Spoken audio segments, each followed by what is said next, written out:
말씀을 전하기 전에 제가 다른 교회 가서 설교할 때에 이 잔에 물을 채워주신 분이 이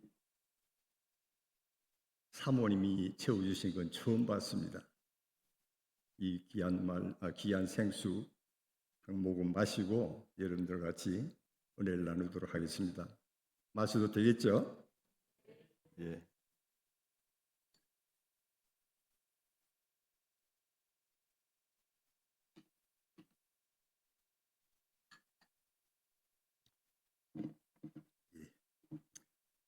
여러분 반갑습니다.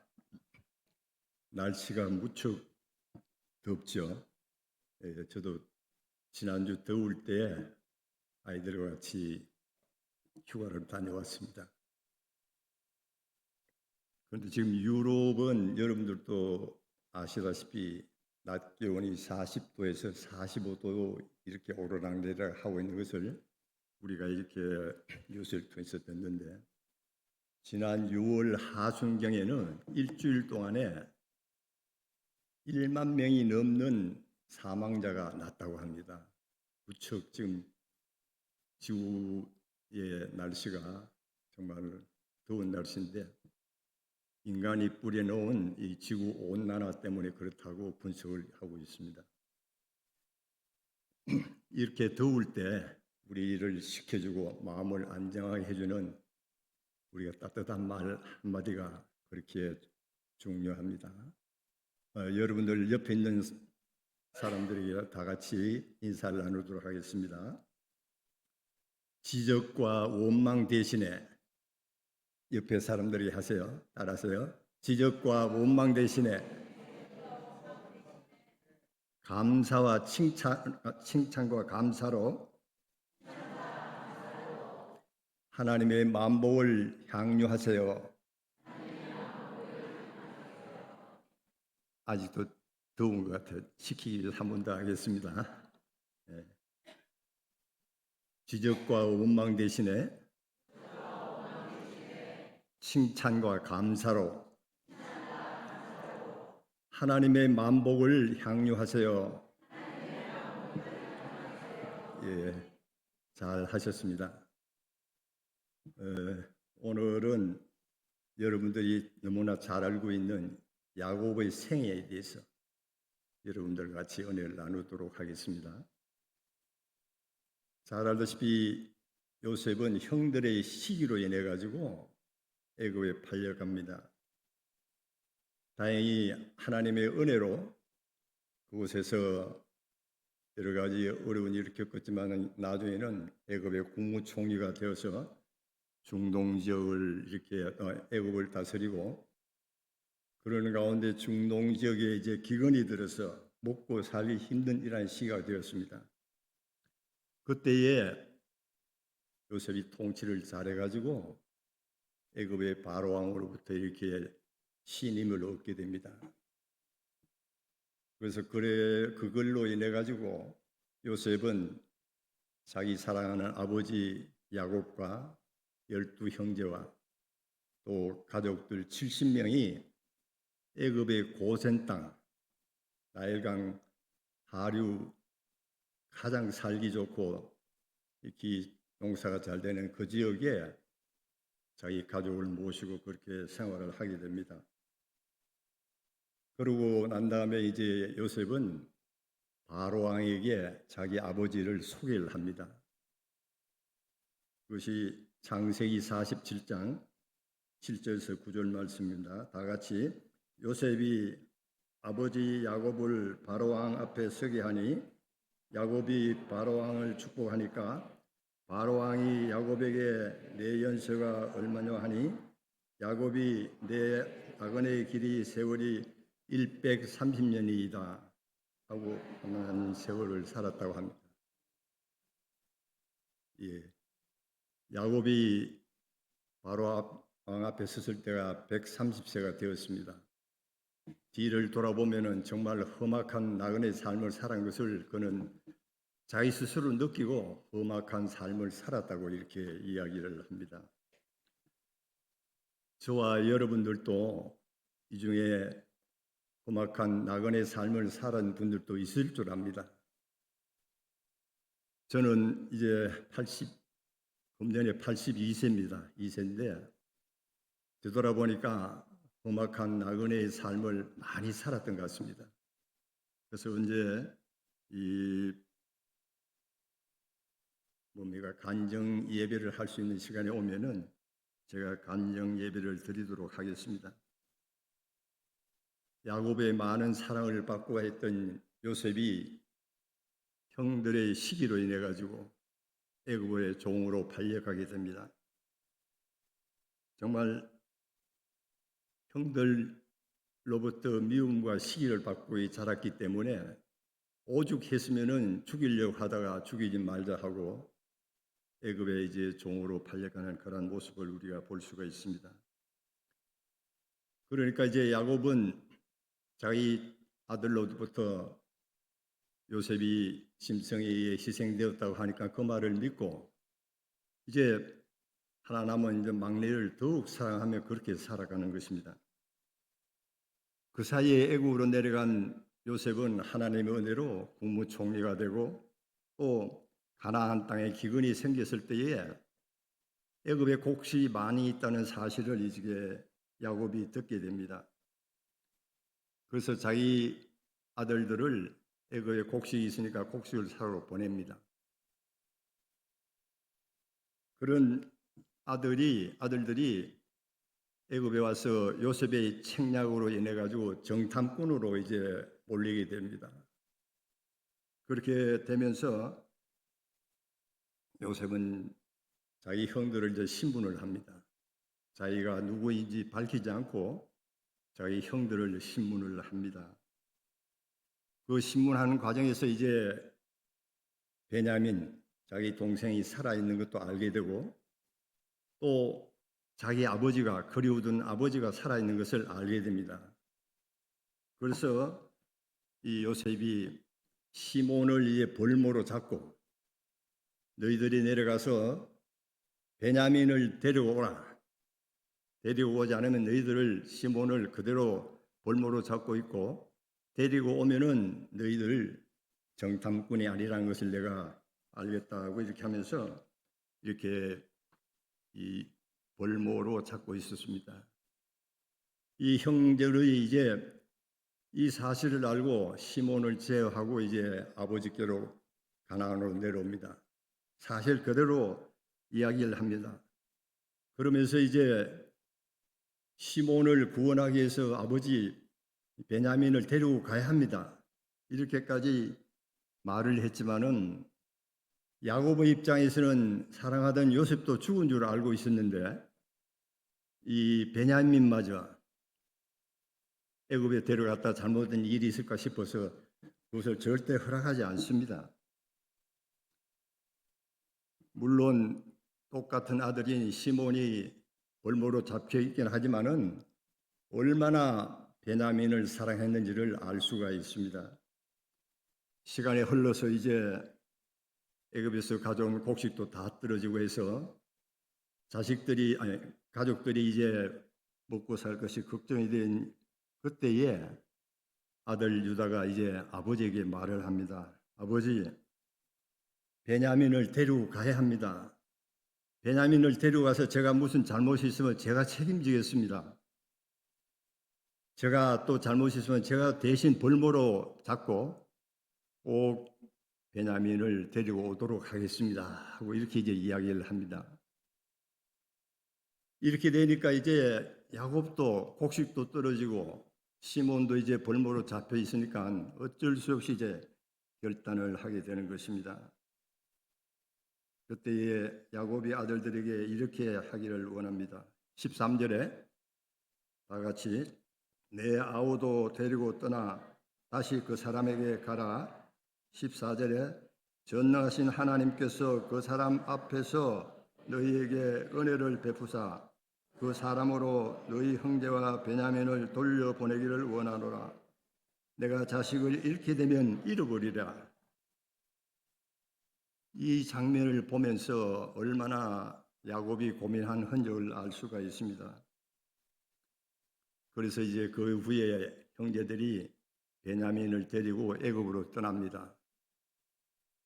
여러분, 이 야곱의 생애, 우리가 이걸 쭉 잘 알고 있지만은 이 야곱의 생애가 130년 나그네 생활이지만은 한마디로 요약한다면은 그가 편애로 인해서 그러한 결과를 낳았다고 저는 이제 요약해서 말씀을 드리고 싶습니다. 그래서 이 야곱은 어렸을 때부터 편애하는 부모 밑에서 자랐습니다. 아버지 이삭은 에서를 좋아하고 어머니 리브가는 야곱을 좋아했다고 했습니다. 창세기 25장 28절에 이삭은 에서가 사냥한 고기를 좋아하므로 그를 사랑하고 리브가는 야곱을 사랑했다고 이렇게 이야기를 하고 있습니다. 그러면서 이 리브가의 모습을 보면은 야곱에 대한 그 편애가 너무도 도가 지나친 것을 알 수가 있습니다. 이삭이 이제 장자 에서에게 장자권을 축복을 주려고 하는 것을 어머니 리브가가 그것을 듣고 야곱에게 야, 너 빨리 가서 복장과 모든 것을 변장을 해서 아버지에게 가서 장자권을 받으라고 이렇게 합니다. 아들 입장 야곱의 입장에서는 그것이 어떻게 될지 모르고 두려워서 혹시 가서 아버지한테 들키면은 저는 혼이 나고 아버지의 저주가 두렵습니다 하고 이렇게 어머니 리브가에게 말을 합니다. 그렇게 말을 할 때 리브가는 창세기 27장 13절에 내 아들아 너희 저주는 내게로 돌려라. 내 말만 믿고 가서 가져오라고 자신이 책임지겠다고 이렇게 이야기를 합니다. 결국 야곱은 이삭을 속이고 장자권을 받습니다. 그런데 여러분도 알다시피 이 장자의 축복으로 인해 가지고 에서와 야곱 간의 사이가 나빠지고 결국은 에서가 야곱을 죽이려고 합니다. 이러한 사실을 알게 된 리브가는 이 야곱을 불러서 하란에 있는 자기 외삼촌 집으로 이제 보냅니다. 에서의 그러한 죽음을 죽이려고 하는 이러한 것이 두려워서도 이제 하란으로 내려가게 되는 것입니다.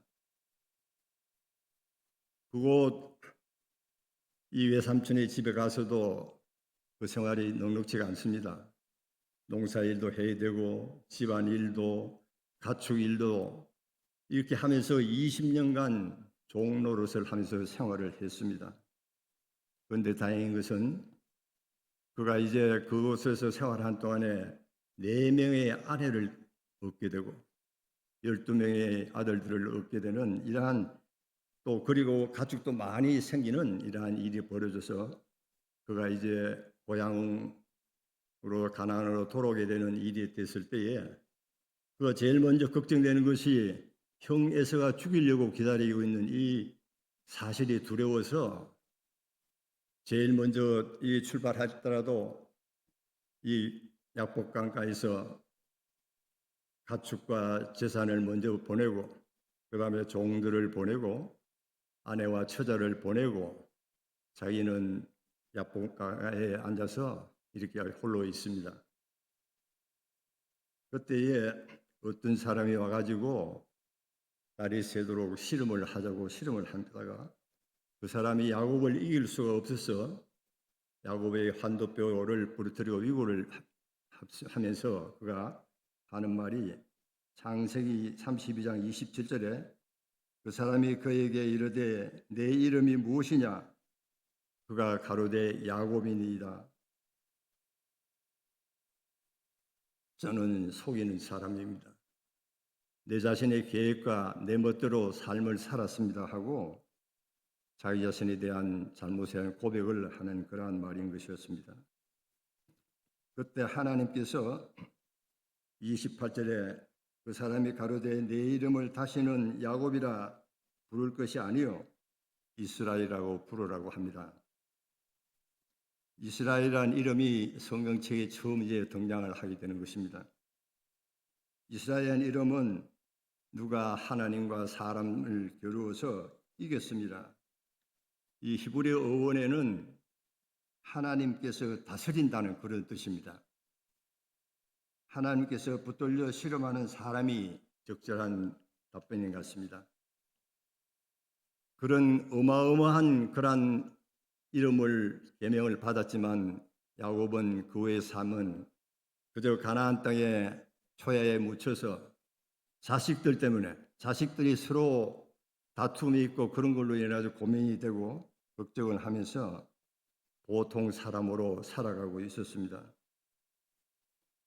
이렇게 살다가 야곱이 이제 어른이 되었는데도 야곱 역시 어머니의 편애 때문에 본인도 어른이 되었지만은 그 편애를 가지고 생활을 하게 됩니다. 자기가 얼떨결에 언니 레아로부터 아내가 되어서 이게 맞이했지만은 다시 7년간 거기에서 생활을 하면서 이제 사랑하는 아내 라헬만 생각했습니다. 레아가 무려 야곱으로부터 7명의 자식을 낳았습니다. 그러면은 7명의 자식을 낳는 동안 사랑해주고 고맙다 이런 말도 해야 될 텐데 그런 말을 하지 않고 오로지 라헬만 사랑했던 것입니다. 야곱의 이러한 편애가 야곱의 가정을 회복시킬 수 없는 그러한 파탄으로 몰고 갔습니다. 야곱은 늙어서 요셉과 베냐민을 얻어서 더욱 두 아들에 대한 편애를 가지고 생활했습니다. 이 모습을 본 아들들은 어떻겠습니까? 시기와 질투와 가정에 어려움이 생기게 되는 것입니다. 결국은 이러한 편애가 요셉을 갈라놓는, 야곱은 요셉이 죽은 줄 알고 있는 이러한 길이 되고, 또 곡식을 얻으러 애국으로 보낼 때도 베냐민은 보내지 않았습니다. 그런데 문제가 생긴 것입니다. 곡식을 얻으러 간 이 아들들이 정탐꾼으로 몰리게 되고 또 시몬이 이제 벌모로 잡히게 되고 베냐민을 애굽 총리가 데려오라는 명령이 떨어지고 시몬이 또 이렇게 어려움을 겪고 있는 이러한 상황이 되었습니다. 시몬을 데려오기 위해서는 베냐민을 데리고 가야 합니다.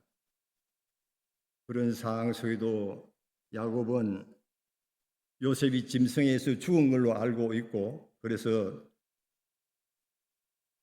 베냐민을 데려가려고 하지 않습니다. 잃어버릴까 혹시 죽을까 싶어서 이렇게 염려를 한 것입니다. 그러다가 이제 가져온 곡식이 다 떨어지고 하니까 이제 식구들이 굶어 죽을 수밖에 없는 이러한 상황이 벌어지게 되니까 그토록 아끼던 베냐민을 내놓게 됩니다. 가서 베냐민이 죽을 수도 있다. 가서 돌아오지 않을 수도 있다. 베냐민을 잃어버릴 수도 있다는 생각이 들지만은 이 야곱은 어려운 결단을 하게 되는 것입니다. 베냐민을 내어놓는 결단을 하게 되는 것입니다. 내가 자식을 잃게 되면 잃어버리로다. 베냐민을 포기하겠다는 것입니다. 이 말을 들은 야곱은 회했던 그 자리에서 놀라운 경험을 하게 되는 것입니다. 그동안 이 아들들의 생각은 아버지의 편애로 자기 자식들과 이렇게 갈라지고 시기하고 질투하는 이런 자리가 되었는데 베냐민을 내어놓는 순간 이러한 일들이 사라지는 놀라운 경험을 하게 됩니다. 그동안 아버지에 대한 상처, 아버지는 요셉과 베냐민만 사랑하고 자기들은 사랑하지 않은 줄 알았는데 베냐민을 내어놓고 시몬을 데려오고 또 가정에 이제 다른 우리들도 이 사랑하는구나 이런 것을 이제 아들들이 느끼게 됩니다. 그래서 그동안 그렇게 아버지에 대한 원망과 이러한 편애, 이러한 것이 물붓듯이 사라지니까 이제는 베냐민을 데리고 애굽에 갔으니까 이제 우리가 베냐민을 보호하고 데리고 와야 되겠다 하는 이러한 이 생각을 가지고 이렇게 가는데, 애굽에 가서 베냐민이 위기에 처했을 때에 이 총리에게 이제 유다가 다가가서 자기가 모든 죄값을 제가 칠 테니까 베냐민을 풀어주시라고 이렇게 이야기합니다. 그래서 저 아이 대신에 소인이 주인 어른의 종이 되겠습니다. 저 아이를 풀어주십시오. 저 아이를 형들과 같이 가나안으로 내려가도록 도와주세요. 저 아이 없이 아버지를 어떻게 얼굴을 볼 수 있겠습니까? 저희들은 도저히 뵙게 배울 수가 없습니다. 저 아버지의 닥칠 불행은 저희들은 도저히 생각할 수도 없습니다. 이 탄원을 듣던 요셉은 감동을 받습니다. 그동안 형들로부터 시기와 질투와 어려움을 통해서 죽기까지 한 이러한 요셉이 이러한 형들의 유다의 이야기를 듣고 정말 그 한숨에 자기의 그동안 맺혔던 이러한 감동이 흔들리게 되고 눈물을 흘리면서 저희 형들에게 자기 자신이 제가 요셉입니다 이렇게 하고 했을 때 그 형제들이 한 마음이 돼서 서로 부둥켜 안고 하나가 되었던 사실,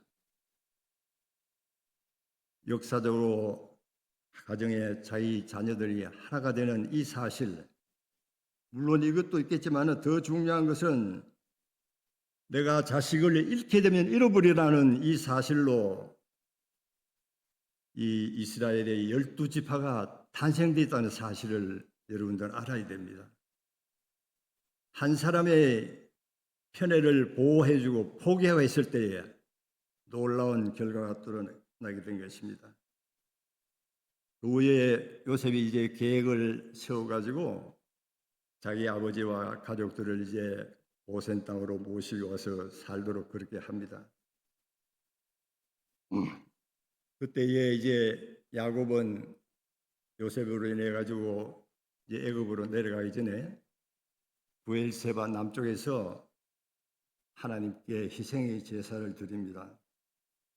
그때에 하나님께서 야곱에게 나타나서 야곱아 야곱아 하고 이렇게 부릅니다. 창세기 46장 3절 4절 떼어주세요. 다 같이 우리 한 목소리를 읽겠습니다. 시작. 하나님이 가라사대 나는 하나님이라 내 아버지의 하나님이니 애굽으로 내려가기를 두려워 말라. 내가 거기서 너로 큰 민족을 이루게 하리라. 내가 너와 함께 그로 가겠고 정령 예. 아멘.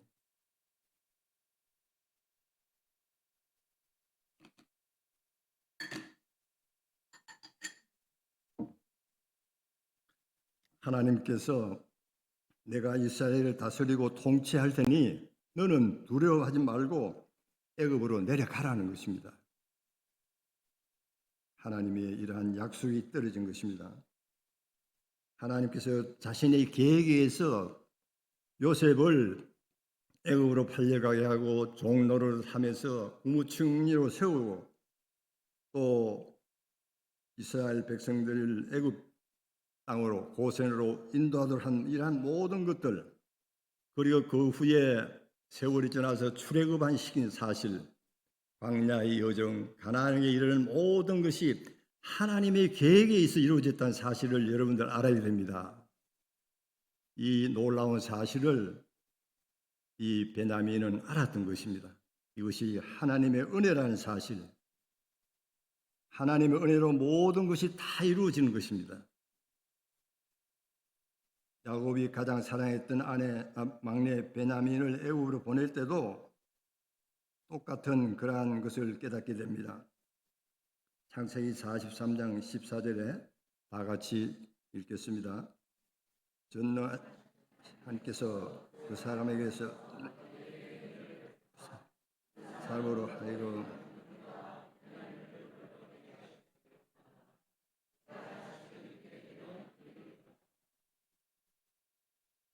야곱이 전능하신 하나님 은혜를 굳게 믿었던 것입니다. 그래서 자식을 베냐민을 잃게 되면 잃게 되리라는 이러한 포기를 할 수 있었던 것도 하나님의 은혜를 믿었기 때문에 가능했던 것입니다. 그러므로 이삭까지 12지파가 탄생이 되고 고센 지역에서 400년 동안 있으면서 큰 민족을 이루는 하나님의 약속이 이루어져서 출애굽을 하게 되는 것입니다. 이 모든 것이 내가 잃게 되면 잃어버리라. 이 말 한마디가 놀라운 역사적 사실이 이루어지게 되고 이 편애부터 시작된 모든 문제들이 가정의 문제들 포함해서 여러 가지 문제들이 순식간에 사라지게 되는 그런 놀라운 일이 생긴 것입니다. 만약 여기에서 야곱이 베냐민을 사랑해서 내려가면 죽을까 싶어서 붙들고 있었다면 여러분들 어떻겠습니까? 12지파가 생길 수가 있겠습니까? 형제들이 갈기갈기 잘라지고 시기하는데 12지파가 생기지 않았을 것입니다. 시기와 질투 이러한 것으로 인해서 어려움을 겪고 있었고 또 70명의 대가족이 고센 땅에서 내려가지도 못했을 뿐만 아니라 출애굽의 역사도 모든 하나님의 그러한 전능하신 역사들이 이루어지지 않았을 것입니다. 사랑하는 성도 여러분, 지금 우리는 지독한 분열 속에 우리가 살고 있습니다. 무엇 때문에 이 나라가 이렇게 분열이 되었습니까? 이념의 문제도 있을 수 있고 문제를 바라보는 시각의 차이도 있을 수 있습니다. 과거의 역사를 바라보는 해석의 차이도 있을 수 있습니다. 그런데 지금 우리나라는 심각한 분열 속에 있다는 사실을 우리는 알아야 됩니다. 세상 밖의 소식도 우리는 알아야 됩니다. 어쩌면은 우리나라 지금 악에 바칠 정도로 서로가 시기하고 욕질을 하고 있는 우리 모습, 전쟁 정치판의 그 모습을 우리가 보지 않습니까? 이러한 현상은 우리가 무엇인가 너무나도 편애를 하고 있다는 사실을 알아야 됩니다. 내가 좋아하는 사람의 말은 다 맞고 상대편의 말은 다 틀렸다고 하는 이런 생각. 내 자식, 내 큰아들의 말은 맞고 작은 아들은 틀렸다. 작은 아들 말은 틀렸다 하는 이러한 생각의 틀. 이 모든 태도가 이러한 생각의 틀이 대화의 문을 막고 있습니다. 이러한 생각의 틀이 소통을 막고 있다는 사실을 우리가 알아야 됩니다. 이로 인해 결국 우리 민족은 좌파, 우파로 국민을 분열시키는 둘로 나누어지고 말았습니다. 우리 민족, 우리 조국, 국가를 하나로 통합하려면 또 사회를 좋은 사회로 만들려고 하려면은 우리 편, 너희 편 가르는 편의 편견이 없어져야 됩니다. 탈출해야 합니다. 잘한 것은 상대방이 잘했다고 하면 잘하고 못했던 것은 못했다고 이야기하고 지적하고 서로가 함께 격려하고 함께 힘을 모아 우리나라를 다시 화목한 나라로 만들어야 됩니다. 이 사랑하는 아들 베냐민을 내어놓으면서 내가 자식을 잃게 되면 잃으리라고 하는 야곱의 마음의 그 순간 아팠을 것입니다. 다른 아들로부터 마음을 얻게 되었습니다. 그 결과로. 또 우리가 기억하고 싶은 것은 우리의 자녀들, 우리의 조직, 어떤 단체들도 이러한 편애로부터 벗어나야 되는 이 사실을 우리가 알아야 됩니다. 위대한 이스라엘의 12지파는 아버지 야곱의 편애를 극복하고 포기함으로써 위대한 이스라엘 나라가 탄생했다는 사실을 우리가 알아야 됩니다. 가정도 교회도 어떤 조직도 어떤 사회도 마찬가지입니다. 회사도 마찬가지입니다. 우리가 지난번 월드컵 때에서 망신을 탄 대한축구협회도 마찬가지입니다. 모든 조직 다 마찬가지입니다. 어느 곳에든 편애가 있는 곳에는 분열이 있게 마련입니다. 편애가 강하게 되면 그 조직이 깨트려집니다. 가정에서 아이들에게 편애를 하면 그 가정이 화목할 수가 없습니다. 사랑하는 성도 여러분, 하나님의 사랑은 모든 인류에 공평하게 미칩니다. 이 하나님의 사랑, 모든 인류, 모든 세상을 사랑하시는 하나님의 사랑, 하나님의 역사는 성령을 통해서 이루어진다는 사실을 우리가 너무나 잘 알고 있지 않습니까? 이 성령의 역사, 우리 성도 여러분들이 모두에게 일어나기를 원합니다. 모두를 사랑의 품으로 품을 수 있는 이 능력, 이것이 성령님께서 주시는 힘이라는 사실을 우리가 알아야 됩니다. 성령은 하나 되게 합니다. 편애는 분열을 일으킵니다.